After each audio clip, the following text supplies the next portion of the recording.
Hello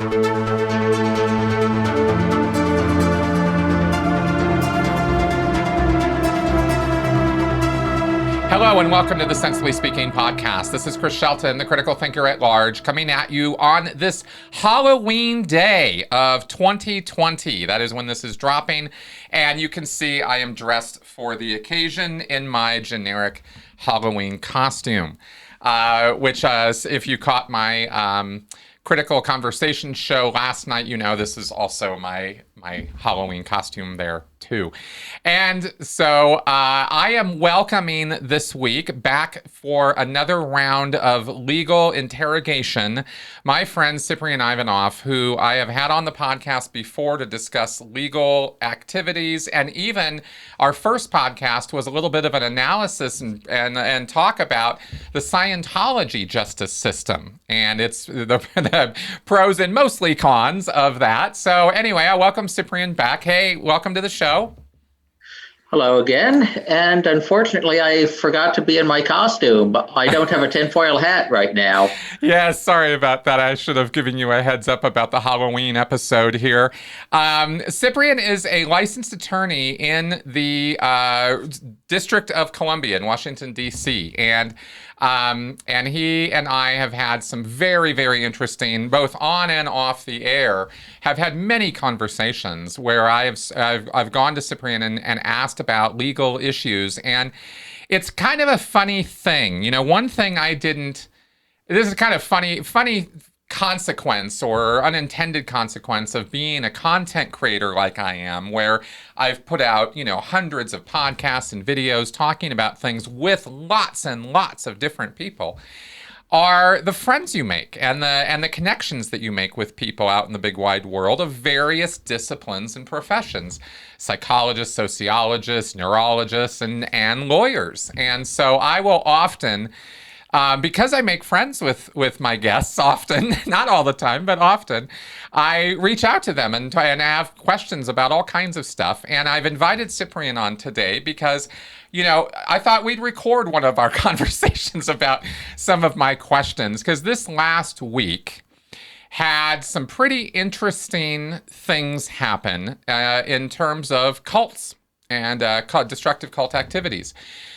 Keith Raniere, or Raniere, or Raniere, or however you say that guy's name, Keith Raniere, I guess Raniere is the former leader of NXIVM, which was a business consultation sort of life, coaching sort of cult. It was a non-religious cult, and I believe it was because it was a non-religious cult that the FBI was able to investigate and move in and action was taken against Keith Raniere, and he was just this week sentenced rather. He'd already been found guilty, and now he was sentenced this week to 120 years in jail.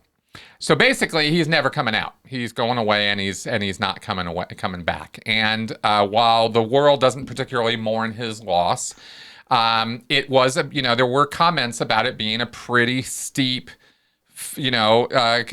sentence. I mean, that's, there are murderers who have gotten less time than that. And there are other crimes that you might consider of a more serious nature, even though, let's be clear, I'm not trying to give Keith a pass. And I don't personally think it was too stiff a sentence, but I thought I'd address that point with you, because you made a really cogent point right before we hit record about that. Your take on this? As the famous saying goes, we do not hang men for horses. We hang men that horses may not be stolen. Right. Well, the point of a lot of these punishments is to intimidate the sane and reasonably law-abiding away from doing certain behaviors. And it's easier to dissuade a cult leader from committing crimes than it is to dissuade a mass murderer from being crazy. Right. And that is pretty interesting. But also makes total sense to me. It's not something that particularly occurred to me, but I thought, wow, pretty good point. Because hopefully this kind of thing is exactly, these are the kind of decisions and the kind of punishments that we actually are in desperate need of in the United States, and I would say really in all Western nations, because even in Europe you have the problem of sects, sects, which is their word for cults. And Well, it's not a perfect overlap. no, of course not. No, but how do you see it as different? Um, in the English language, cult generally implies a degree of coercion or dishonesty. In a number of continental European languages, sex simply indicates a lack of formalized, recognized structure. So it can overlap. So sex includes not just things like Scientology, but also some evangelical movements that are not abusive, but which do not obey the formalized, bureaucratized structure of the legal construct of religion in a number of countries. Okay, fair enough. I normally think about it's mostly in terms of the language that's utilized in European nations that I've run across when I've interviewed or talked with Europeans about cults. The word sex is always brought up as, a sect, as how they talk about those groups versus how we talk about them as destructive cults, I suppose. But at the end, I suppose it's neither here nor there. I find it interesting that France, I've been learning in my uni studies that France and the UK, the United Kingdom, both are the only countries we're aware of that have actual laws that address these groups specifically, or are trying to address more broadly, even in the UK. I really shouldn't say the law I'm referring to here is just to address cults, because it's really not. It's really more about domestic violence. But there is a coercive control law. It's part of a broader piece of legislation that was passed in, I think, 2015 that we've been learning about in the UK. And coercive control is finally being codified in the law there as following on Evan Stark's descriptions and models, at least as I understand how they have worded the law, around coercive control being a repeating pattern. That's key to it. It can't just be a one-off instance of abuse, domestically or group to individual or whatever the dynamic is. And it has to involve intentional activity. Intentional abuse. It can't be, as an unintended consequence or side effect of some other action a person is doing. So I think those two things are quite important. How do you see what I'm describing here, and what you might know about this? I didn't prep for this at all, by the way. I didn't give Ciprian the law or ask him about it. Unfortunately, I haven't read the legislation, so I can't really comment too heavily on it. But a number of U.S. states have laws about domestic violence, which address the repeated nature of things, not just specific incidents. Right. That's good to know. I don't know if it is really going at the same concept, just with different wording, or if it is something completely different. I'm not sure either. What I do know is that law in the UK could be utilized. And there's also another law in France called the Abu Picard law, or bill or legislation, that could also be utilized. But neither one of them actually yet have been to go after, as I understand it, to directly go after destructive cults like Scientology. And I believe in France, they've either run into complications with it. I'm not totally clear on what the problem has been there. They just haven't, had the gumption to go after it with that law. And in the UK, they have not yet addressed the cult problem. They have used that legislation almost exclusively for instances of coercive control in interpersonal relationships. And as with anything in law, specifics matter. Right. Well, this is a question I have, though, is just because the law has been utilized in that arena only so far doesn't mean it has to be only in that arena, right? We could still, if the language of the law is such that it could apply to a Scientology relationship of coercive control over a period of time with abuse, could that not theoretically at least go forward? Again, my knowledge is with the U.S. legal system. Fair enough. And matters of interpretation in the UK as another common law jurisdiction follow many common principles, but is still a different legal system. Got it. France, I have read parts of the French legal code, but I am not versed in French law. Okay, fair enough. So their process of interpretation may be completely different. I can't judge that. Yeah, France has definitely been a different kettle of fish than the UK or the United States. That's for sure. In terms of their history of prosecution against Scientology. In the U.S., a law that might be unconstitutional because of the way it is enforced or conducted can still be considered constitutional if it can be enforced constitutionally. Okay. So if going after certain cases of domestic abuse is a legal application of it, it can be constitutional, but trying to apply it to something else that would be unconstitutional would invalidate that application, but would still leave the law in the books. So if I had, just as I've described here, the reason I harp on these 2 points is they're the points we're most focused on in our class, of course. We're not into the legalese of it so much as how can this be utilized to stop abusive behavior, both with coercive control, because that's what I'm studying, both domestically or in group settings. Would there,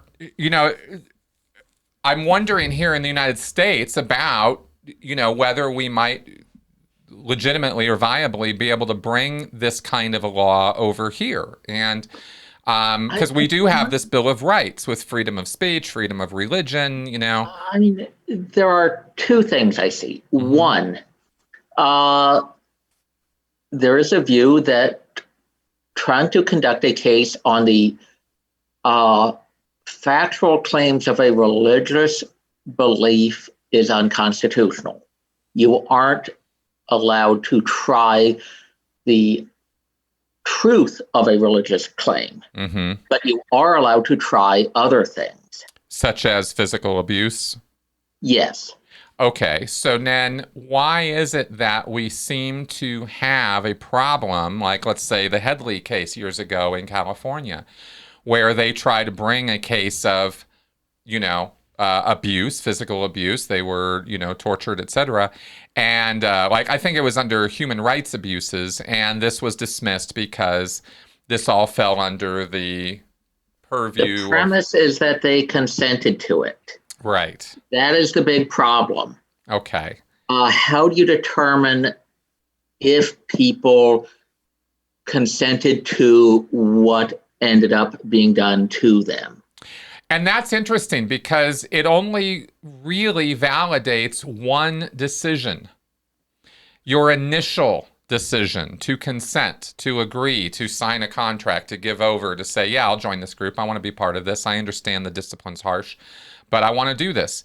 But then what happens when you make an informed decision to change your mind and no longer want to be part of that activity and say, no, this is not right. I don't want this. This is not the kind of behavior I think is acceptable.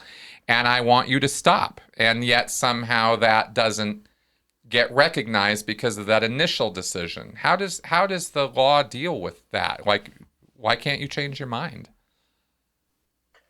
There are a number of factors there. So specifics matter. Okay. Well, let's talk about the Headleys, for example. Dang, I read an article about that case, and there was a big difference in how threats of spiritual consequences were treated between the Ninth Circuit and I want to say the Fifth Circuit. Mm-hmm. The way a lot of the this case literally has a Wikipedia article. Headley versus Church of Scientology International. Yes, it's an interesting case, and a number of lawyers have taken a look at it. It is pretty fascinating in the way that threats of spiritual consequences get treated. Yeah, So, here's the specifics of the case in terms of a short version of this is that they alleged that the Church of Scientology International, which was the organization that they were employed by, since the C organization is not a corporation or organization or official body of any kind. So they're according to Scientology. Well, and according to, I guess, anything legally. I mean, if there's no corporate papers or legal, yeah, I get it. Anyway, I just pointed that out just to point it out. But the specifics of the case are that they had alleged that the organization had violated laws against human trafficking and violated their human rights during their time of employment in the Sea Org. Now, the federal district court decided... Specifics matter because those... Unless you're trying to cite a treaty in the incorporation clause, that's not really something you can sue under. Well, violating your human rights is not something you can sue under? It's not a specific provision. So it might be a broad descriptor of behaviors, but it's not the specific claim itself. Okay, well, fair enough. This is a summation of what they were doing. I mean, This isn't the specific thing. It was under the Federal Victims of Trafficking and Violence Protection Act of 2000. Yeah. There we go. That's right? More valuable. Right. So that's what they brought a case for. And the thing that pissed everybody off about the results of it are that the Headleys, the federal district court decided that ministerial exemption protected the Church of Scientology from litigation and dismissed the case. So it was never even tried, right? And ministerial exception, for the audience, is sometimes known as the ecclesiastical exception, is a legal doctrine in the United States barring the application of anti-discrimination laws to religious institutions' employment relationships with its quote-unquote ministers. Which I do not think would really apply to what happened to the Headleys. Well, they appealed it. There's another factor. The way that Scientology tried to control the Headleys was with threats of spiritual consequences. Mm-hmm. And the Ninth Circuit did not consider that to be a credible threat. And that's exactly why I think the legal system doesn't understand this concept I'm bringing over from the UK law, or would like to put into here. And this is what I wanted to address with you today, or one of the things I wanted to address. Remember, that's a circuit split, because another circuit does. Well, see, this is the thing. Okay, well, I can't get too much into the weeds on the differences between federal, state, local, whatever. I'm trying to keep this as general as I can while addressing specifics, because I know I know our legal system is very difficult to understand, which is why you have to go to years of school to get it. And that's what I'm trying to understand, is I'm trying to understand this, right? Like, I don't understand how it is that a court can... The church lawyers argued that the First Amendment prohibited the courts from considering a forced labor claim premised upon social and psychological factors because they concern the, quote, beliefs, religious upbringing, religious training, religious practices, the religious lifestyle restraints of a religious order. How does the court not recognize that psychological abuse is abuse? That depends on what the behavior is. Okay. And in one circuit, which deals with a lot of southern states, which also have their religious groups, some of which are reasonable, some of which aren't, they view threats of spiritual consequences as threats. The Ninth Circuit, which heavily involves California, does not. It's a difference in what they view as credible. So if they had brought their suit in a different state or in a different area, it might have had a different outcome? Yep. So basically, California is a great place to get away with abusing the shit out of people as a cult. Pretty much. Wow. That's actually all by itself a very interesting piece of information. Would they have been able to get away with that in DC, where you practice? I don't know. Huh. But I would guess not. Really? Interesting. Maybe that's one reason why they maintain a California headquarters now that I sit here thinking about it. What about Florida? I don't know. Huh. Just food for thought, but I just didn't even consider that that would be I didn't think geography was going to be the problem. It has to do with what jurisdiction is involved, because cases go from the trial court, they go up to the federal trial court, they go up to a circuit court, which reviews all those trial courts. They make their own rules, and then some of those cases get heard by the Supreme Court.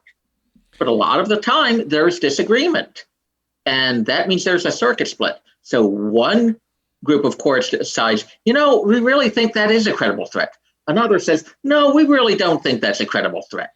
What do you think about that as a lawyer, having to operate in that system where in one geographic zone, a person can get away with criminal activity under the guise of religious protection, whereas in another area, that wouldn't be the case? How do you reconcile that? And I'm not attacking you at all. I mean, I'm asking you questions, It's a complicated area. Well, it is.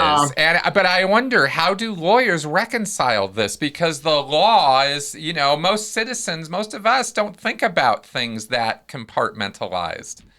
Conflicts of laws is a really complicated field. I bet it is. And it is one of those painful things that's a big part of why large organizations need lawyers, because you can't just figure out what's going to happen by just looking at one jurisdiction. You have to think about how other jurisdictions are going to impact it. Interesting. Now, you have behavior in the Ninth Circuit.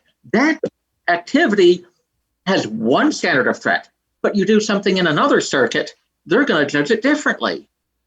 Okay. And this is, just so I'm clear, and we are talking Ninth Circuit here. So this is the Federal District Court, the United States Court of Appeals for the Ninth Circuit, affirmed the lower court's dismissal. So this is federal court. This is not Los Angeles County. This is not state of California. It's federal, yeah? But they might be so you have to look at the specifics of the lawsuit. Uh-huh. Is it suing under a state law? In which case they're going to apply state law, even although it might be heard in federal court because of a number of conditions. Or if it's a federal law, they'll hear it under a federal set of procedures and laws, and they're going to process it that way. And that's what happened here. Yeah, I think so. Okay, yeah. Well, it was federal district court, and it was the Federal Victims of Trafficking and Violence Protection Act of 2000 that they brought the case. So that was their strategy. And just to be clear about this, in terms of the ruling, I mean, let's be really clear here, because I have a real problem with how the courts just dismiss out of hand. I have a problem with it as well. Yeah. But I mean, well, just so we're bringing it, because this was a while ago, and a lot of people might have forgotten about this Headley case, but it was actually quite important. The church acknowledged that the rules under which the Headleys lived included a ban on having children, censored mail, monitored phone calls, needing permission to have internet access, and being disciplined through manual labor. The church acknowledged all of those things are true. They do all of it. The U.S. Ninth Circuit Court of Appeals noted in a ruling from July 2012 that Headley had been made to clean up human excrement by hand from an aeration pond with no protective equipment, while Claire Headley was banned from the dining hall for up to 8 months in 2002. And that's where you eat, in the Sea Org. So if you're banned from there, good luck getting food. She lost 30 pounds as a result of subsisting on protein bars and water. So this was all acknowledged. The court knew all about this and said, and then had the fucking gall to write, examining church operations rooted in religious scripture is precisely bringing the church to account for how it disciplined its members was precisely, quote, precisely the type of entanglement that the religion clauses prohibit. So they look at all this battery, litany of abusive behavior and just go, religion, we're keeping our hands off of this. We're in fact prohibited from doing anything about this. Am I reading this right? You may be reading the court's interpretation right. Yes. I may not entirely agree with the court. Right. Right. So interesting. It seems that this court, and this was back in, this was in 2009 when they sued, and 2012 when it was reaffirmed, and that the lower court had gotten it right on appeal, and they dismissed it. So what I'm keen on, or what I'm keen to know about, right, is do we need, even if we bring a coercive control law into the United States, do we still have to deal with this First Amendment hurdle? Do churches just get a pass on coercively controlling their members because it's no big deal? Now, let's define this. Coercive control is a repeating pattern of intentional isolation, intimidation, and control. And my lawyer's mind says all three of those are vague and would need to be defined, and both definition and enforcement can be manipulated based on the goals and powers of the parties involved. Right. And that's one reason why there is a hesitation to look closely at the specifics of the behavior of ostensibly religious organizations. Well, exactly. And that's what we don't seem to be there doing are so good two at. avenues I'd like to go down. One is a voluntariness one. The other is how the government responds to claims of being religious. Please. So the second one first. It used to be that religious claims, at least with regards to claiming a religious exemption from the draft, tested for sincerity. Are you sincere that you believe this? Are you sincere that you are doing this? Can we see some evidence in the form of, can you actually articulate this? You claim to be a pacifist, but did you join a recreational shooting and boxing club? Which would seem to kind of contradict that. Sure. Those were claims that were examined in the past. Okay. But the 70s onwards, courts backed away from it. They didn't want to examine it. And since then, a whole bunch of scams popped up claiming we're a religion, so we can get our building tax-free and zoning. Right. And it's obviously a scam. But the refusal to examine sincerity means that a lot of shady stuff happens. And at what point does the ostensible desire to protect that provision by not examining it destroy the justification for that provision? Yeah. When you make something so broad that it encompasses a whole bunch of abuses, you destroy the legitimacy of it, which is one religious argument against the removal of the investigation into sincerity. Because by allowing frauds, you destroy the legitimacy of religious protections in general. Well, it certainly seems that it certainly seems problematic to me. Why the back off? They were going great guns. They had a draft. Why the change? Do you know? Two factors. One, there was a greater push to be encompassing not just theistic religions, but also things like Buddhism. Mm-hmm. So certainly Judaism, Christianity, Islam, they have established bodies of thought and analysis, and they involve very abstract concepts, non-physical, that you can observe and analyze. Mm-hmm. However, when you get into things like a more shamanistic approach of this grove of trees, or the difficulty of pinning down Buddhist doctrines, 4 major schools at least, they're considered religion sociologically, but they follow a very different sociological role from the monotheistic ones. Yes. And if you're going to expand the concept of religion to things like Buddhism or even Taoism, which really shouldn't be considered a religion, it's really just a way of referring to a bunch of traditional practices, that's going to destroy the ways of checking for sincerity by belief. But why? Couldn't a person who's a Buddhist still offer evidence of profound and sincere, significant belief in because Buddhist a lot principles? of those, a lot of what are called religions are more about practice without belief. So following the rituals is what matters, not the state of internal contemplation or what we would consider sincerity in behavior. But how do we get to a point? I mean, good, fine. Then, sincerity tests, fine. We won't do sincerity tests. I mean, it is all rather subjective and opinion-based anyway.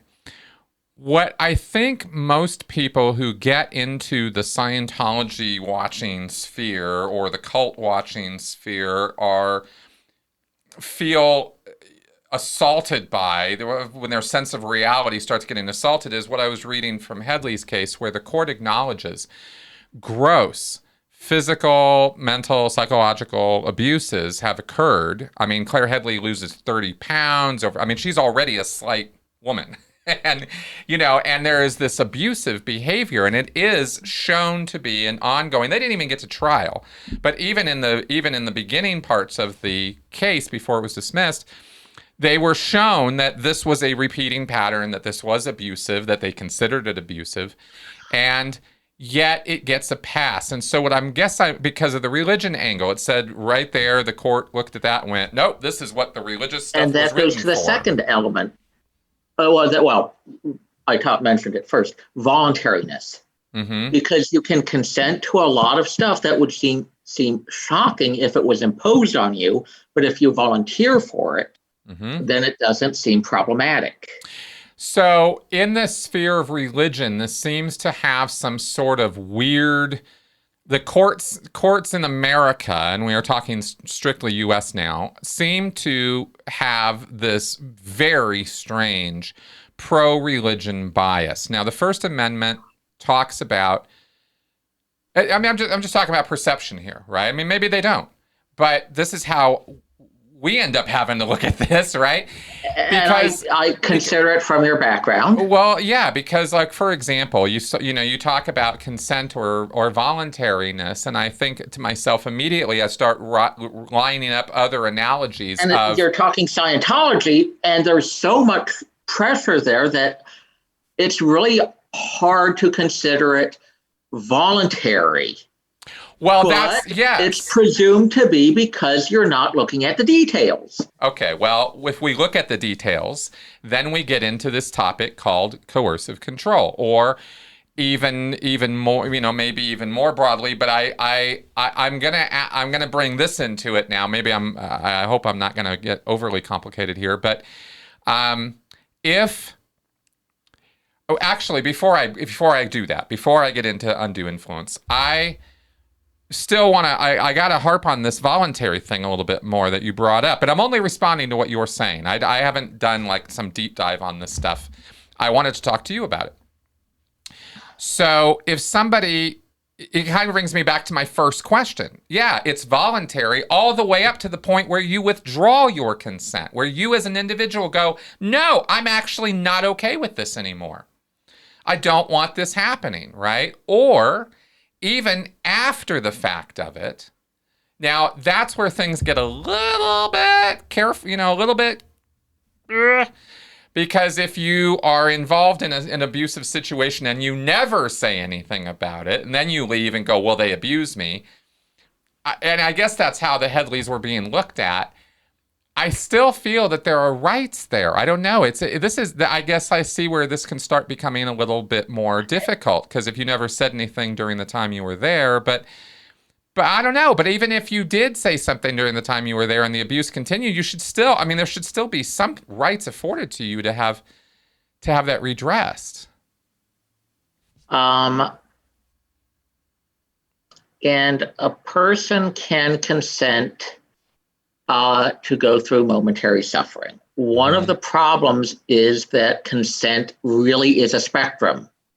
The law treats it as a unitary thing because it's at this point we consider consent. Beyond that, we don't. But that's very context dependent. And circumstances can be such that even though the words say yes, the context is so pressuring that it would not be considered consent. Yeah. And the law has dealt with a number of those cases. And the protections afforded to a lot of that behavior, such as the employment situation of the Headleys, would be accepted because it was considered voluntary. Now, it probably was not voluntary some ways in. At certain points, I think that certainly was not voluntary. But unless a lot of evidence is produced to point out those coercive factors, it's going to be assumed to be voluntary. Right. And so I guess this is why this particular strategy hasn't been used or utilized by anybody else since. You need facts. You need evidence. And the thing is, Scientology has lawyers. They have people who draft documents, who told them to record signings, who show how to go through all the steps to make this seem like there was a lot of thought being put into this. Now, what's off camera is a whole bunch of your family members are going to be declared, or you'll be separated from your mother, father, child, spouse, whatnot. Right. But that's not on camera. Right. And that separation is voluntary. Right. That's where we need a recognition of coercive control for what it is. Because we try to go in on the human rights, nope, doesn't work. We try to go in on the human trafficking, nope, doesn't work. We try to go in on the voluntary commitment, nope, doesn't work. You try to go in on the behavior You need itself. evidence for the voluntariness. And I think that can be argued. But it takes skill and evidence gathering to argue the voluntariness issue. Well, then there is this matter of the contracts. See, it seems like every avenue, as we're walking through these here, every avenue, as you said, these people hire very smart lawyers who spend a lot of time trying to figure out all the vectors of attack that Scientology could be susceptible or open to or liable to, and then figure out the iron doors to close those paths so they can't ever be open. This Headley case is an example there with the human rights and trafficking. And you can't go after them for blatantly abusive behavior because it was voluntary under, religious exemption or ministerial exemption. And you go, okay, so David Miscavige can beat up on as many people as he wants to, and it doesn't matter because they all volunteered for that behavior. Is that basically how that argument works? Probably under the same reasoning that doesn't get boxers in trouble for hitting each other. Right. Because they're voluntarily there are rules for boxers. Right. There aren't really many rules in Scientology. Exactly. And basically David Miscavige gets to have his way with whoever he wants. And because they've signed... the illusion of structure, the illusion of protections, the illusion of recourse for abuses. It is, I think, one of the things that influences people in joining the Sea Org or being willing to be a member of public. Yes, that's true. But the fact that those are illusions, I think, goes a long way to point out, hey, there's some kind of misrepresentation there. Right. But then you have to prove it, right? How did they misrepresent it? In what way exactly? And now for the poor schlep ex-Scientologist who doesn't have access to his records, can't get his PC folders, can't get his ethics file, can't get any KRs that were written on him, right? Knowledge reports, cannot get any of that information. It's all owned lock, stock, and barrel by the church. And even if you have your own copies of your KRs, that's all you got. You ain't got everything else. You don't have the church's evaluations of you, the actions the church took against you, who said what, when. You'd have to subpoena all that stuff. And good luck getting all of that. So how would you approach such a thing? Actually, now that based on everything I just said, was that factual, my assessment there? I think probably. Let's bear in mind that I am licensed to practice in DC. I am not representing any clients related to Scientology. Of course. I am not providing legal advice. Rather, I am speculating on a hypothetical situation. Yes. This is, and maybe we should have said that at the beginning, because that's the only basis on which which I'm talking to you right now. I'm not trying to, get people to sign up with you or let's go sue the church or anything. This is a theoretical conversation about questions I have and have had for a long time about some of this stuff. So, and this is provided for entertainment purposes only. And education. Yes, for sure. Education. Actually, it's really the point. I'm going to do with a hypothetical Sea Org member who joins under a number of assumptions about justice and ethics and protection, etc., gets subjected to a degree of physical violence and harsh work conditions, and eventually leaves, and then has people chasing after him for his freeloader day. Yep. I'll work with that hypothetical. Great. Pretty typical. In that billion-year contract, the time frame or lack of pay itself is not itself a problem. Mm-hmm. Relative lack of compensation is not by itself abusive. Mm-hmm. What matters more for a lot of people is the procedural unconscionability. Is it done under the threat of coercion? Mm-hmm. And at least initially, it may not be. But then again, it's Scientology. They've probably known of people who've been declared. They probably fear for the state of their thetan without the benefits of Scientology tech. Yes. So that's a carrot, but it's also a stick. Mm-hmm. And right. All those declarations of how horrible the world will be without Scientology and how doomed people are without Scientology tech isn't just a draw, it's also a threat if you don't do stuff to get that tech. Mm-hmm. So you also have some pressure mechanisms. I don't know how much credit I give to Steve Mango, but he did describe the process by which he signed onto staff. Mm-hmm. It was write stuff. It's not binding, just write it. Then write another letter, then write another letter. And it was just inching a person along, bringing a lot of people in the room to provide emotional pressure. That's right. And this is from an organization that he was supposed to trust implicitly. Mm-hmm. And a minister-penitent relationship is supposed to be fiduciary. You have a special relation of trust and a special concern about abusing that. And Scientology relies on that relationship for protection from the law, but it also ignores the problems when they violate that trust.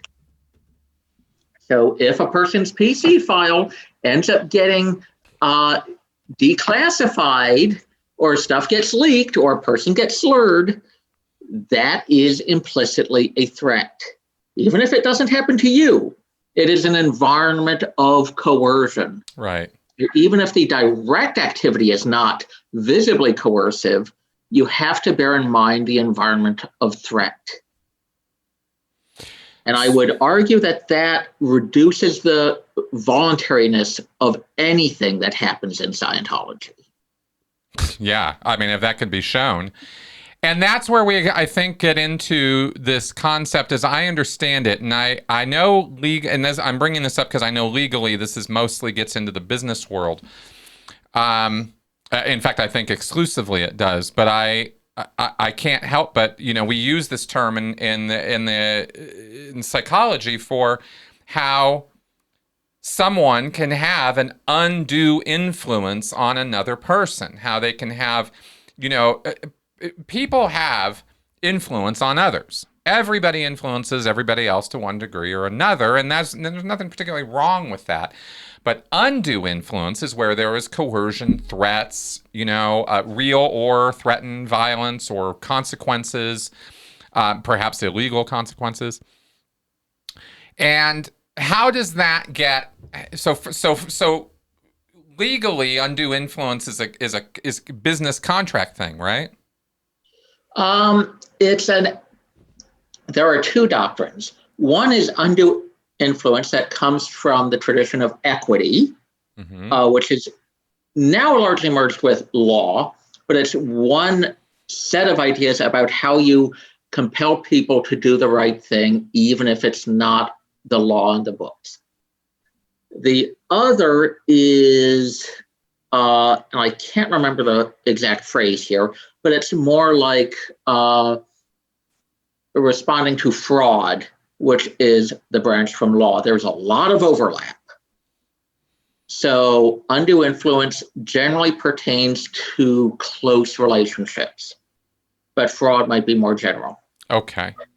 I remember the terms. Could those laws be utilized in a case of coercive control, like we're talking about with Scientology, to show or be utilized to move the ball down the road in the direction of showing how these groups, like Scientology specifically, exert an undue amount of influence through threats? Now, are the courts going to freak out because those threats are spiritual in nature or psychological in nature and are not, I'm going to beat you with this stick if you don't go on the RPF? Instead, it's, you're going to lose all your connections, you're going to lose your family, all your friends, and we're going to kick you out of the church, and you're never going to have spiritual eternity ever again. They leverage the belief, and they leverage the future against you and your connections against you. There's nothing physical there. There's no overt physical threat. And the spiritual eternity is a religious faith-based belief, but it is leveraged against you to adjust your behavior. So can that be looked at by a court somewhere as illegal behavior on the basis of undue influence? Looking at contract cases, a special relationship can be considered undue influence and grounds for rescinding a contract, taking it back. And that was the thought that I had with Valerie Haney, who got her case thrown out again this last week. Another thing that happened this last week, where Keith Raniere goes to jail for 120 years and we're never going to see the light of day again. But Valerie Haney, who had to escape from Scientology in the back of somebody's car, in the trunk, she's climbed in and escaped, right? She can't get her day in court because of this exact factor, right? The contract law, that she signed a contract. And unfortunately, I haven't read the exact complaint. So this is one of those things where well, she's not bringing a case matter. she's not bringing a case on undue influence. She was filing a civil suit for, kidnapping, false imprisonment, just straight up criminal activity, and she was trying to bring a civil suit because they couldn't prosecute criminally. Nobody will pick it up. So they go after it in a civil suit, and the civil suit gets thrown out because you signed a contract that said, that religious arbitration was going to be the way that you were going to go about dealing with any problems. And again, speaking to what you said earlier, you sign this contract on good faith, thinking that if the church has a problem, you have a problem with the church, there is an internal system of conflict resolution which will resolve this. But that's a lie. You are not afforded individual justice in Scientology, and religious arbitration there is a total joke. So how do we get past that front gate of like, hey, guys, this contract was bullshit? The courts keep saying, no, it's the contract. You signed it. You have to go to their religious arbitration. This is the second time now. And contract law and arbitration are not my fields, but the Federal Arbitration Act governs arbitration. And of course, there are a number of state laws as well. Yep. But I want to double check. I want to say 9 U.S. Code, Title 9 U.S. Code Section 10 A allows the voiding of an arbitration order where it was procured by corruption, fraud, undue means, evident partiality, or corruption of the arbitrators, misconduct, and similar things that would be serious grounds for not viewing it as impartial effort to obtain justice. And I was fascinated by the fact that I think it was last week or the week before, I did a show. We talked in our call-in show about religious arbitration. And I wish I had caught it. Yeah, well, you can check it out. I pulled up, the FAA, right? The Federal Arbitration Act, and an analysis of it that was done, I think, by Santa Cruz or San Jose Law Center or something. There was some Santa Clarita. Anyway, there was a law review done of this that was quite extensive. It was like this 50, 60-page analysis of arbitration in Canada and the United States. And it made the point that legally, the arguments against religious arbitration are inherent bias on those in the arbitration, since they're choosing from existing Scientologists in good standing. That would apply here. Right? Considered a relatively minor bias, unless there are direct mechanisms of control like Scientology ethics. Exactly. So my question becomes, right? Because the court said, yeah, we don't care about that bias that exists on the part, because this goes on in Judaism, in Islam, in lots of religions. They have their own little court system, arbitration and a lot system. Of those arbitration systems actually work pretty well because they have impartial. The Orthodox Jewish arbitration system in London is considered one of the world's best arbitration systems. Interesting. Hundreds of millions of dollars of maritime cases go to them because they're considered great. Right. Well, but they really are allowed to be impartial. Exactly. So that's the question: is can a case if you were to bring a case against Scientology now, given that there have been 2 cases already of civil suits, one for fraud, Luis Garcia's case from Florida, and then Valerie Haney's case with much serious charges, including, false imprisonment, kidnapping, etc. If both of those get thrown out before the judge even lets anybody look at it because of contract law, is there some legal maneuver or strategy where that can get addressed first? So, look, Scientology's going to bring this. They're going to, we're going to file this case. And as part of filing this case, we're going to tell the judge, this is what Scientology's going to respond with, and this is why it's not right. And we actually need to take this defense out of Scientology's toolkit. Is there a way to do that? I don't know. That requires specifics. That requires looking at the case law of when arbitrators had been declared too biased or other similar problems. Well, I'm talking about undue influence now, because overrule their decisions, or even allow people to bypass the arbitration. Well, that's what I'm talking about, is canceling it. Right? That would require looking at local laws, local cases, and that requires specifics, and you need a lawyer for that. I'm not qualified to answer that, unfortunately. That's disappointing. Okay, because if any case is ever going to be brought against Scientology from this point forward in a civil suit, they're going to have to figure out how to get over that hurdle.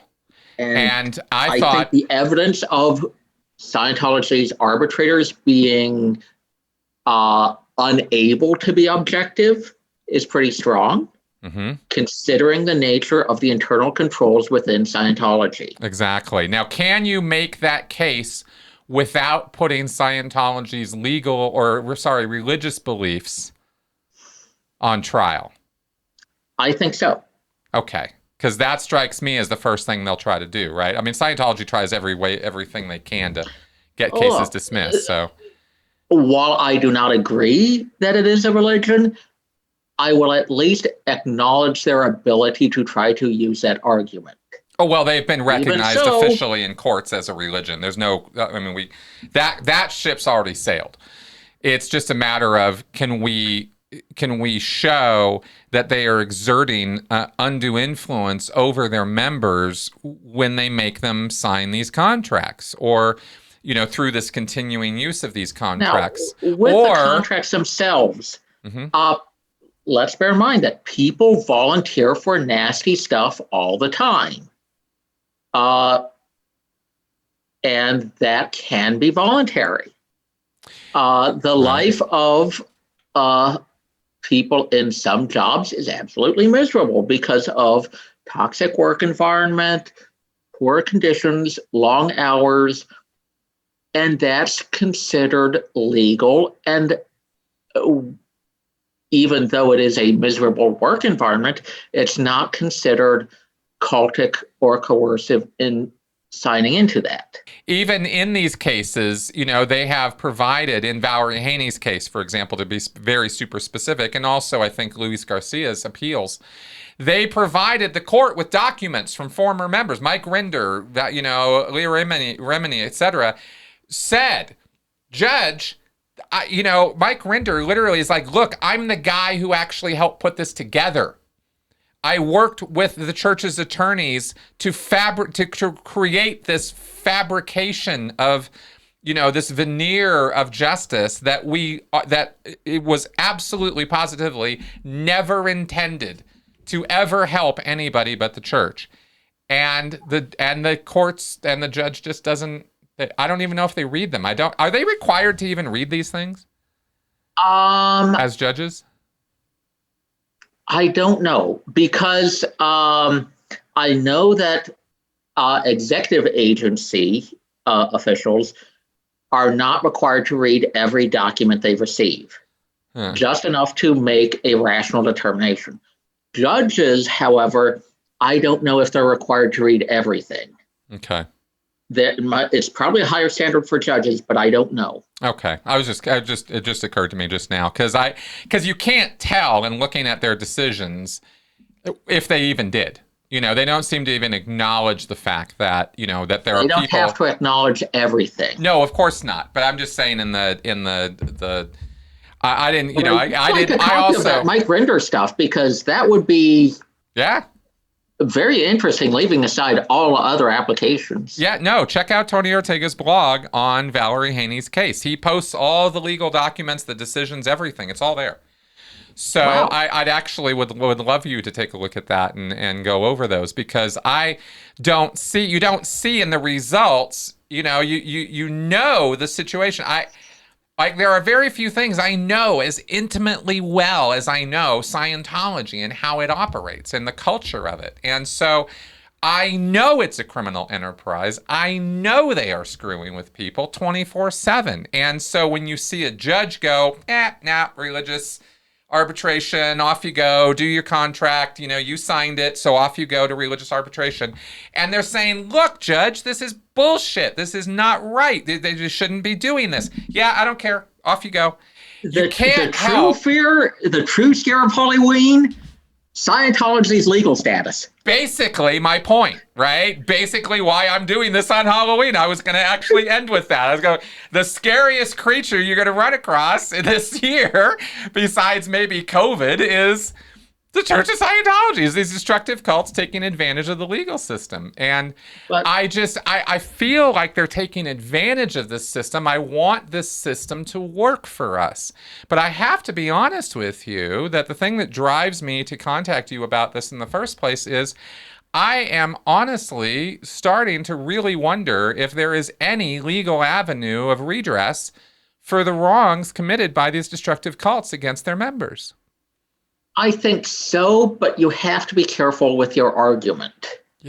Because let's remember, judges encounter lots of hyperbolic claims all the time. Well, true that. Patience to avoid getting jaded and just throwing everything back at people on the assumption that they're lying. Right. And when you have a controversial body, and I think Scientology certainly is controversial, that instinct needs to be especially controlled, but it is also especially strong. Right. So when you get into that, you need to focus on the exact argument, because there are many arguments that can cause a case to be dismissed, and a judge can dismiss a case because it is brought on the wrong grounds, because the procedure is off. They're supposed to make some allowances for that. But procedural failings can also sink a case because you haven't presented enough evidence. And I think there's certainly a lot of evidence about Scientology, but not necessarily enough to support the specific legal argument. Interesting. And this is one of those things where details matter, exact arguments matter, and know that Scientology is going to try to hit at any weak point, even if it means twisting words. Right. And that is where you need an alert mind capable of arguing specifics on a dime. And it's not something a person can do on their own. Right. No, it's not. That much is clear. And it seems that there are I don't want to be unjust in this, but I have not been impressed by the lawyers who have been bringing these suits and their lack of preparation and understanding of what it is that they're actually dealing with when they take on the Church of Scientology. It just seems like they don't quite come prepared, bringing their A game. And I wonder if that's because of the quality of the attorneys or the quality of Scientology's attorneys, or if I'm just misassessing. I don't know, but it feels that way to me. I don't know. I haven't observed those cases specifically. Yeah. Scientology has a reputation for throwing mounds of paperwork at people and for bringing in a whole bunch of factors outside the courtroom to pressure people. That's right. Both of those things are true.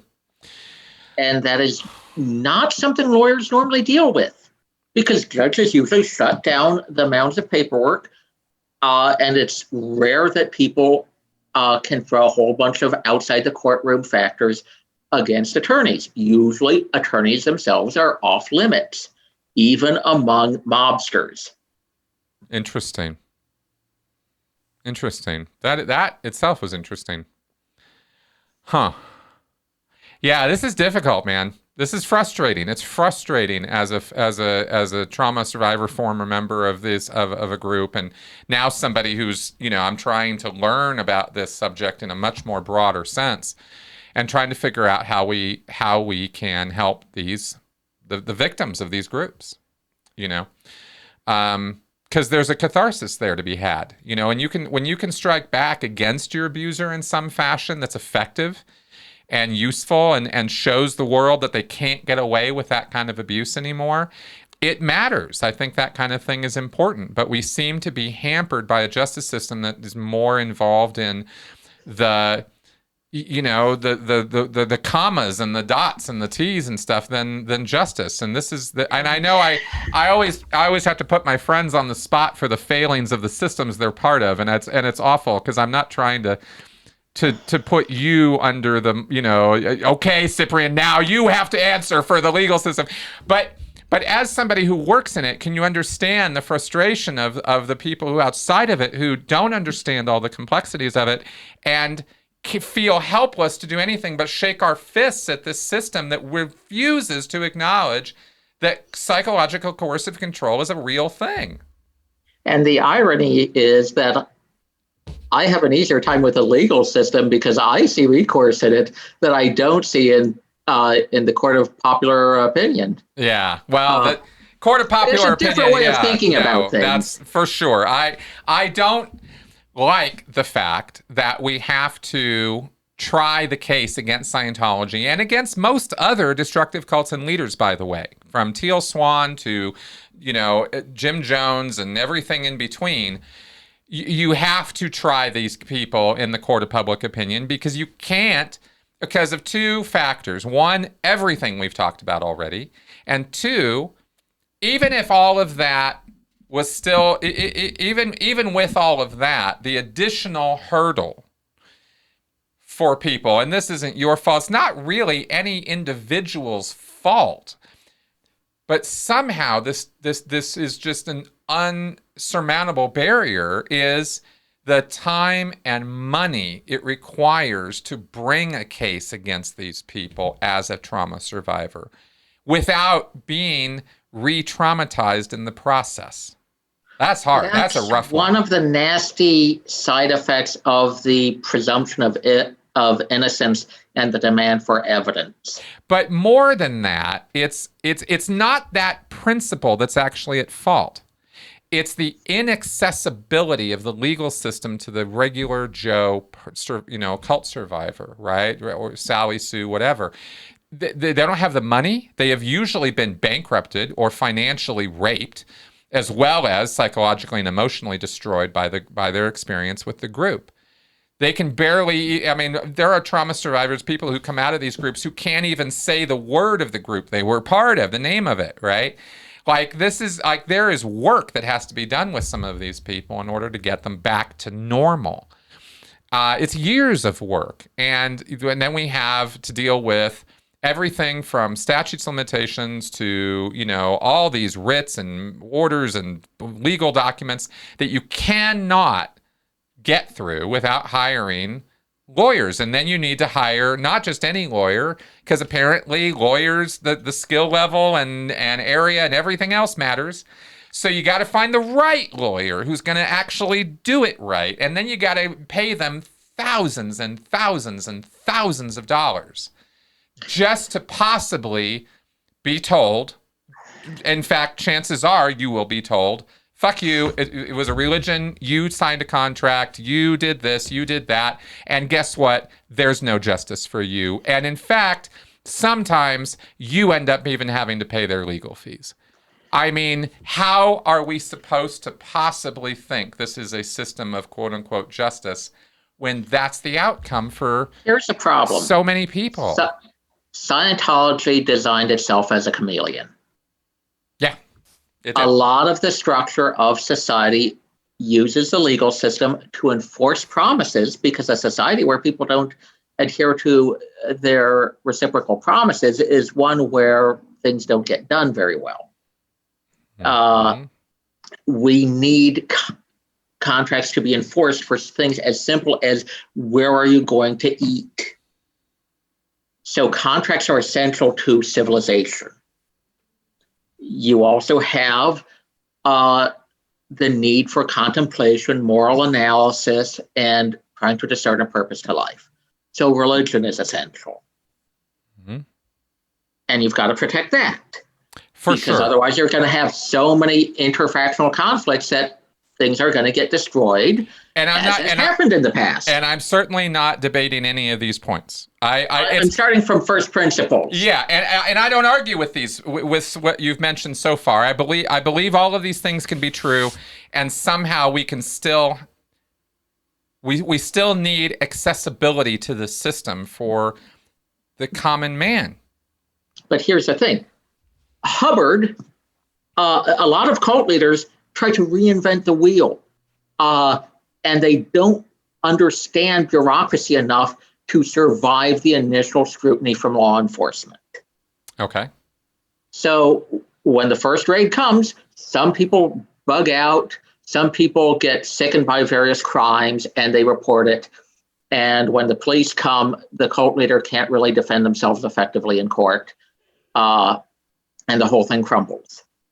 Who's that leader of the FLDS? Oh, yeah, Warren Jeffs. Yeah, the guy who had 62 plus wives and a lot of the minors. Yeah, he's in jail forever. They managed to co-opt part of the local state bureaucracy. Yeah. But they didn't have the legal clout to keep a lot of the scrutiny away from them in terms of contractual issues. I think what really sunk the FLDS was ex-members asking for their property back. Really? Because trying to get a criminal investigation when the local cops are controlled by the FLDS isn't going to get very far. Right. But when it's local people asking about things as simple as property deeds, you don't really have the local authorities being able to stop that. Man.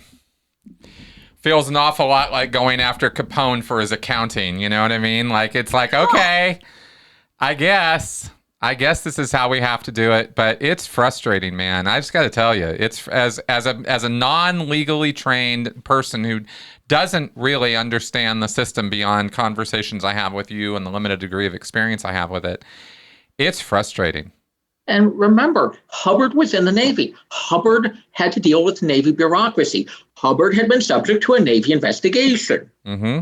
So the whole concept of what evidence is there, what role do witnesses play, what is the interest of the bureaucracy in just maintaining order? And in that environment, he was able to both design a method of internal control, but also appoint people to be able to mollify the outside bureaucracy.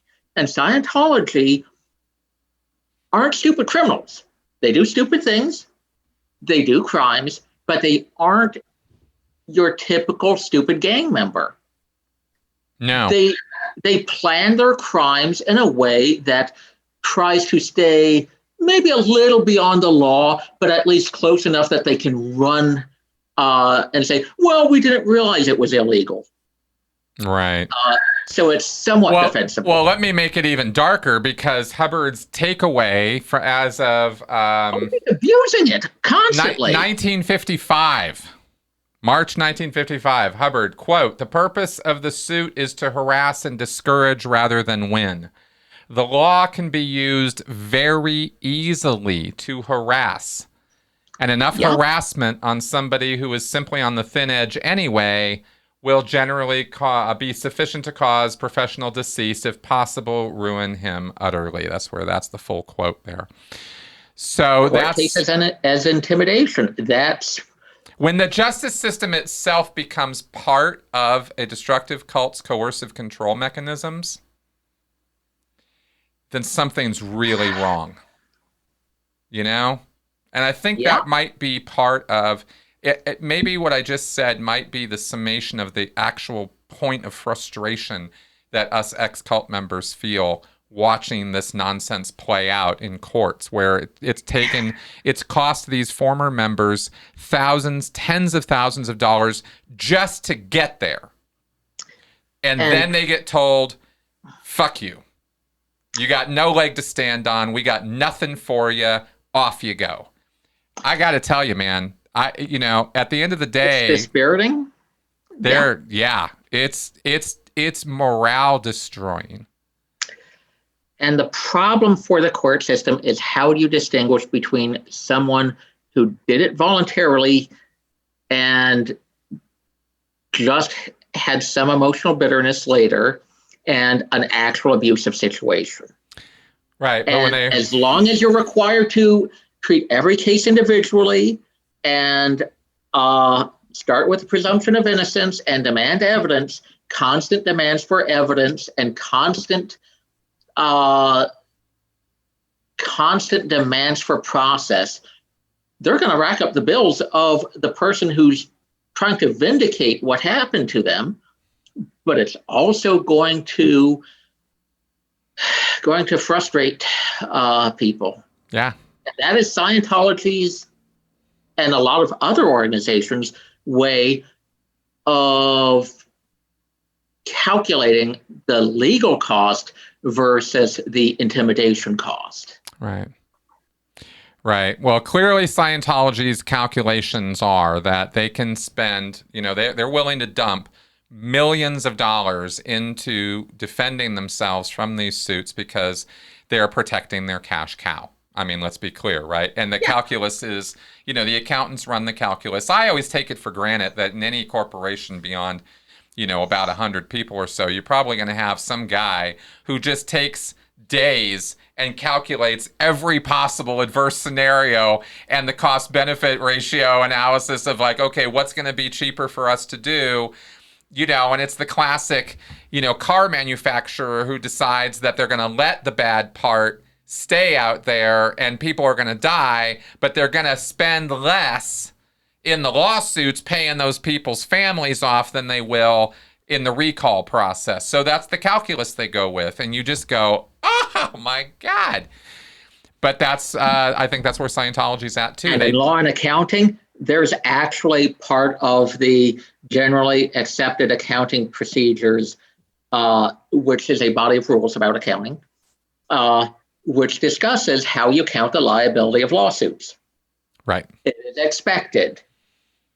Right, exactly. My point, right? And so obviously Scientology's, done those calculations, and so that's why they dump the millions and millions of dollars that they do. Plus, of course, David Miscavige just loves these results. He loves destroying people through the legal system. I think he personally gets off on it, but that's not really here nor there in terms of what we're talking about. But I just as added color on this whole thing. There's a few other things. Mm-hmm. Scientology's lawyers have sometimes engaged in questionable things, such as trying to get a certain laptop held by law enforcement on a flimsy legal pretext. Mm-hmm. That was questionable, and depending on how much scrutiny attorney discipline wants to apply to him, he could get in trouble for that. But I would guess that he was being paid enough that risk was one he was willing to take. Even so, I'm sure some Scientology lawyers do mildly shady things, at the very least. I ask you a question here about this, because you're a lawyer. And I actually support the argument that everybody deserves a good legal defense, even scumbags, right? I really do. I really enjoy the privilege of living in a country where we have a system where that is a core belief of the system. A core fundamental of the system is that everybody has a right to a fair trial, jury of their peers, etc. This is something I think that is invaluable as a principle, even if it's not acted out, and even if I can sit here for an hour and complain about the injustices of the system, I still believe in these core principles with all my heart. That being said, are the people who take cases, that sign on to represent people like Keith Raniere or the Church of Scientology or the Hare Krishnas or these other groups that are not just controversial. I mean, you start looking into these groups, and as a lawyer, I can't imagine. Yeah, I mean, I can't imagine a lawyer is not going to become aware during the course of defending something like the Church of Scientology. In this Valerie Haney case, for example, here's a woman who's bringing a suit that she had to get in the back of a car, escape, she was persecuted, she's been stalked, harassed, threatened, intimidated, etc.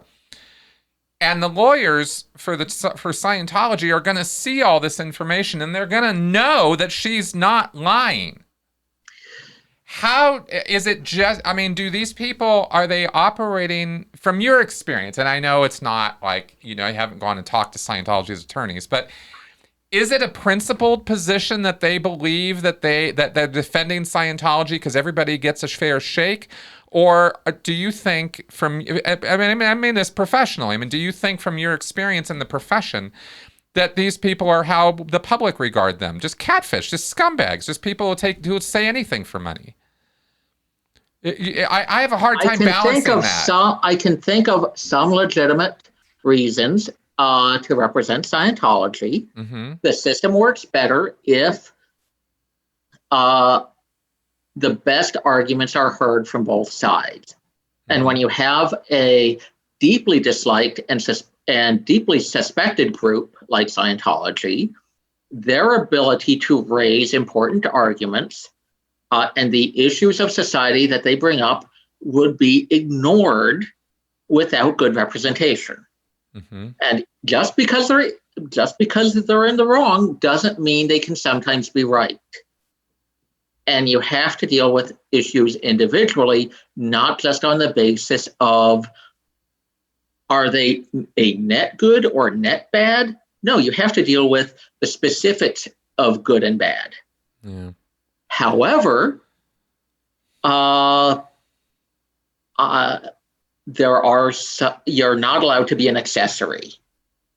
And some of the conduct in the way that there are at least allegations that a lot of lawsuits and measures against critics are being done for intimidation, not a real legal purpose, and that would be a violation of attorney ethics and a violation of the benefit that lawyers bring to society as people who address issues. Intimidation does not make the world better in that way. The attorney is there to ensure that issues get debated well, not to shut people up. Right. I think we should regroup after you get a chance to go through Tony Ortega's blog and look at all the case filings on Valerie Haney's suit, because I would love to discuss the specifics of that with you at another episode at a later date. I didn't come in expecting to talk all about Valerie Haney. I thought we were going to spend more time talking about contract law. But the conversation goes where it goes, and I'm not sad at all about our conversation here. I think we've covered good territory, and it's obvious that I'm not entering this from an unbiased, objective. Okay, let's be good critical thinkers here kind of conversation. You come at this with the experiences you have, yes, and the observations you have. Yes, I do, and the education that I'm getting, and right now that education is aligned a lot around. How do we bring these people to justice through coercive control laws? In the UK, I'm doing a UK-based program in the uni, and that is focusing on UK law. I'm trying to think about how I might, how that might be brought over into the United States, how the United States system might deal with this, how we might, be able at some future date to show and prove, and then, as a consequence, free people from having to be under these, abusive situations, or at least get redress for the wrongs that were committed against them. And it's a frustrating journey, as you can tell from some of my comments here. And it's certainly frustrating looking from the outside, because as someone who was never a Scientologist, seeing the system be perverted the way it is deeply frustrating. Right. So then you do believe then, as a lawyer who appreciates the I suppose you could say the purity of the law, or what it is intended to do, you see that what they're doing is a perversion of that system. Oh yeah. Okay. So this isn't a matter of, sometimes some of it is, some of it isn't. Have to be careful there. Fair enough, but I'm not trying to paint with too broad a brush here. I'm really not. I know that controversial groups deserve their day in court because maybe that controversy is based on lies or based on, out of context statements or not the full picture. We see this over and over again. I've talked at length about court cases where, the public thought one thing when the facts of the matter were the exact opposite. And the jury has no choice but to render a non-guilty verdict in a case of a cop shooting or something, for example. And people's heads explode because they don't actually know the specifics of the case. But then, of course, you get other instances where, like Breonna Taylor, I think you might have been following some of that in the headlines. Okay, well, I've heard various allegations, but I haven't been able to dig into it. Fair enough. Well, it's come out today, and so I wouldn't expect you to be totally up to whatever on this. And I'm not pretending to be an expert on Breonna Taylor's case, but I read this morning that the grand jurors who had to, not prosecute the cops involved, were not even presented with the charges that they wanted to indict these officers on. It wasn't even on the table for them to do it. So you also get, and all I'm going to say about that right now is that, clearly the you can have human error enter into this too. You can have agenda and you can have bias and you can have people just make straight up stupid mistakes. And the justice system can appear to not work because of that too. So I'm not trying to blame everything on a systemic issue, but I am trying to understand the difference between where am I seeing human error or bias or perversion, as you put it, versus a correct utilization of a system that has issues, but are all of these problems with the system. Addressing disparities in how blacks are treated by the police and justice system is a huge topic. Yeah. And would deal with a very different issues than how Scientology, of course, abuses the legal system. Of course. I just bring it up as a parallel example of where there is a correct degree of public outrage over an incident, and then but the court not on system, the specifics. Yeah, and then the court system lets them down, right? Because the attorneys or the DA or whoever doesn't even give the grand jury the chance to do what the public believes it's doing. And they don't even get a chance. Now, you can check that out yourself, and I'm just giving an off the cuff there. But I'm just trying to use that as an example to differentiate, separate the wheat from the chaff, right? Separate where's the systemic problem versus the human problem here. Okay, and I'd like to go back to the voluntariness issue. Sure. Because one, I think this is the core of it, and two, kind of talked about that earlier, but probably not enough to actually be clear to people. So much of behavior is considered legitimate because it is voluntary. It is presumed that people aren't being coerced. Mm-hmm. And because it's assumed that people aren't being coerced, the lack of compensation is considered not an issue. Okay. It's assumed that both parties are operating in good faith. Is that another way for me to put that? Yes, it is assumed that way. Why would that be assumed? If they aren't, then other laws come into play. Okay, because it seems to me that is an interesting but flawed assumption. There's in court. Lot. Most of life doesn't have to directly deal with the legal system. It's the outliers that deal with the legal system, and those outliers end up being what keeps the road going. Yeah, it just seems like challenging those assumptions is a very difficult process. Oh, heck. Look, 90% of what lawyers argue about are the edge cases. Okay. But it's the run-of-the-mill, okay, this is pretty clear-cut. I'm just going to use a form and say, hey, whatnot, and it's over. That's 90% of law. Okay. It's 10% that is really nitty-gritty, I don't know where the border is, that sort of stuff. Right. Well, that's where we're at in this territory. That's the territory we're in right now with this. And we need this figured out. We really do, because we're only things are only getting worse as far as coercive control goes, because we encounter it all over the place these days. Here's a question. What evidence do you take that something is voluntary? How do you prove something is voluntary? I don't know. How do you? It's a good question, I guess. But more to the point, how do you show, humans aren't binary creatures. This is really the problem with systems, is we operate on spectrums. We operate on gradations of things. We are not binary. When we become binary, we are extremists. We have entered into a headspace that is not a good place for anybody to be.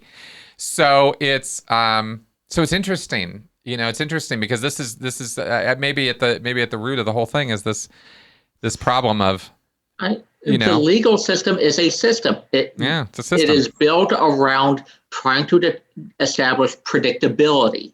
Right. Because even if there are specific injustices, it's hoped that the predictability will make things better for the vast majority of people. That may not be true. So you need to do a whole bunch of calculations of seeing what law or what standard is going to be abused in what way and how can we mitigate that. Because if you, here's a situation. A person builds their house and it actually goes onto somebody else's property. You tear down that part of the house, or do you let them buy that part of the property? I guess it would depend on the two parties. Well, it depends on the state. Okay. Sure, some people demand that, okay, it's 11 inches onto my property, tear that down. But it's going to make the house structurally unstable. I don't care, tear it down. And can they demand that? Some places, yes, some places, no. Okay.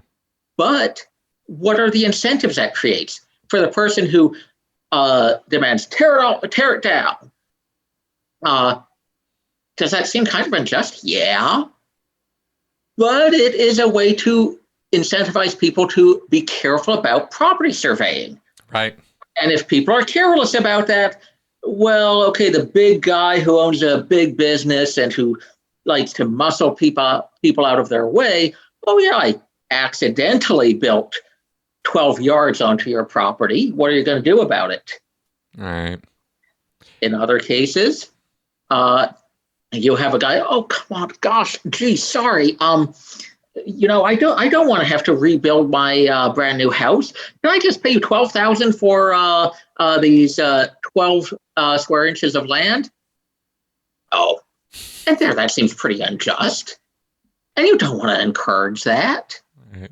But how do you balance the hurting someone who made a genuine mistake despite some careful efforts at surveying versus trying to avoid the abusive guy who commits accidents? Right. Interesting. And you can only develop, if you're going to be equal and predictable, you have to have one rule.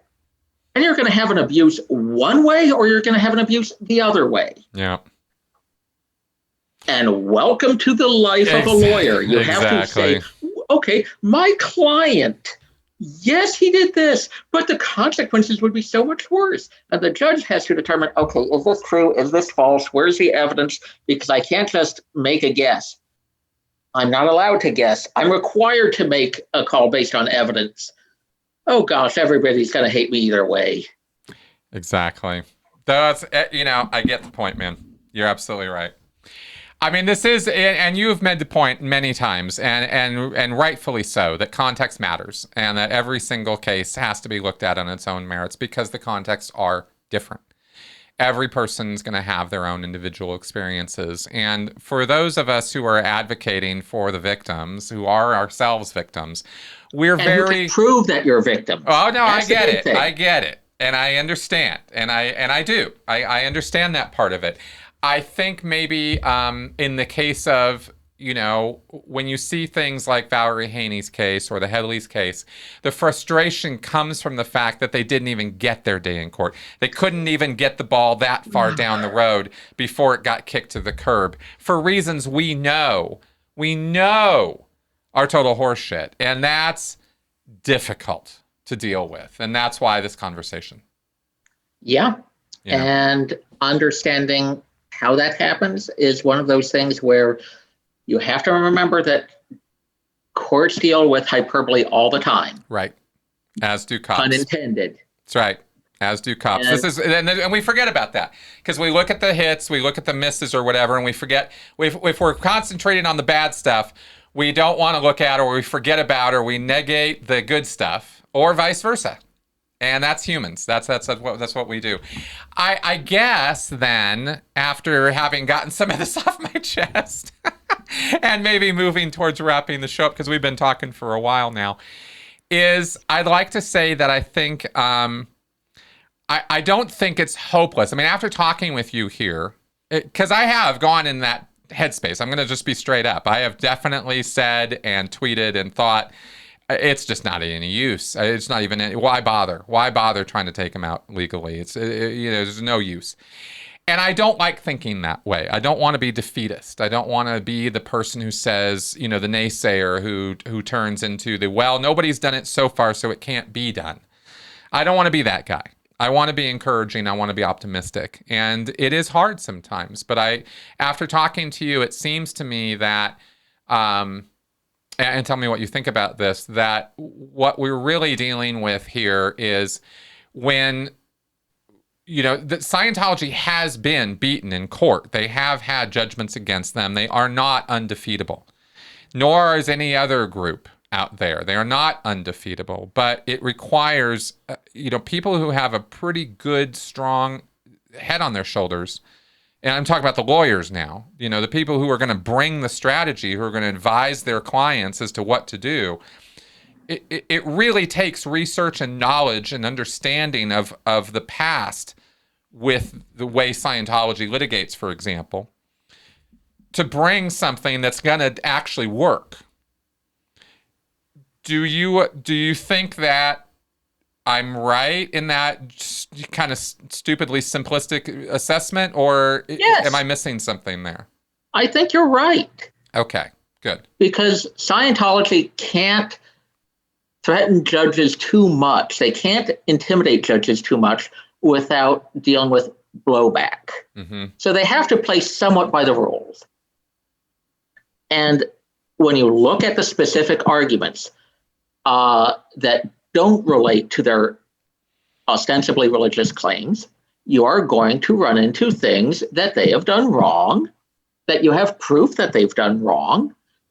And if you can keep it isolated to that and don't let Scientology's efforts to try to shift the focus away from those things to protected activity happen, I think you have a legally winning argument.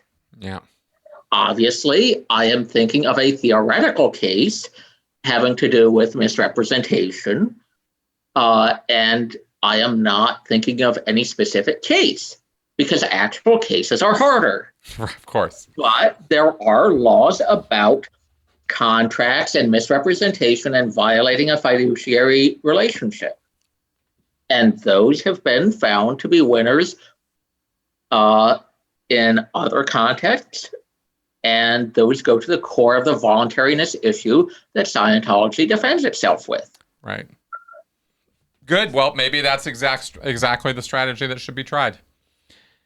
Because somehow this has to get negated. These contracts are ridiculous. They never really do anything for the people who are signing them. They do everything for the Church of Scientology. The church benefits exclusively from that arrangement. And but the people don't know that when they're signing them because they're so wrapped up in the euphoria of, Scientology is the greatest thing ever and it would never do me wrong. So they sign away their rights. And it's cray that we live in that world. And shout out to Austin Instrument Inc. v. Laurel Corp. 29 NY 2nd 124 1971. For? One company had a contract with the government to supply certain electronics, so they needed to buy parts from another company. The other company threatened to withhold shipment unless they agreed to a price increase. That was considered duress. It was threat to violate a current contract if they wouldn't agree to something as simple as a price increase. Duress, I think, in financial matters is rather less serious than the known history of stalking and family separation and other bad things that have happened to critics. Right. I think that really impacts any contractual claims being made. I agree.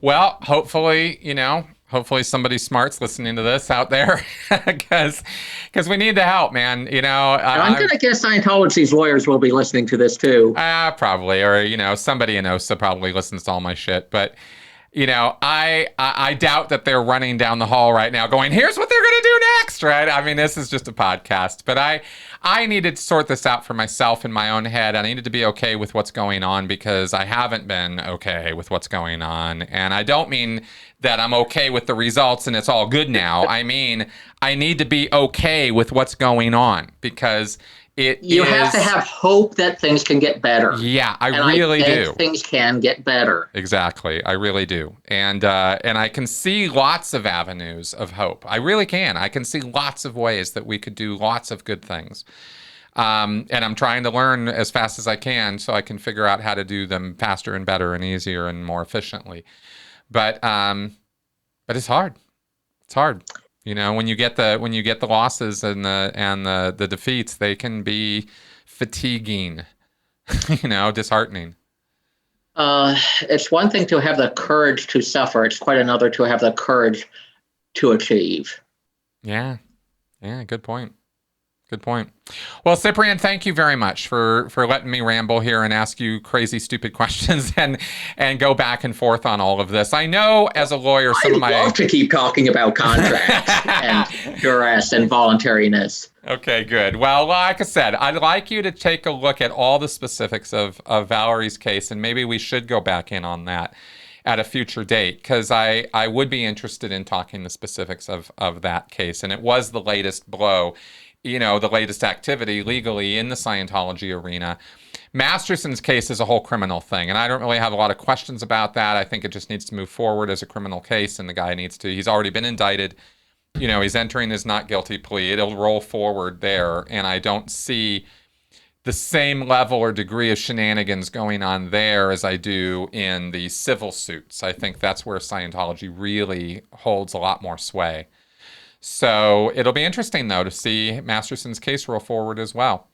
But anyway, again, Ciprian, thank you for your time and attention to this and good-natured replies to my sometimes critical carping comments about the legal system.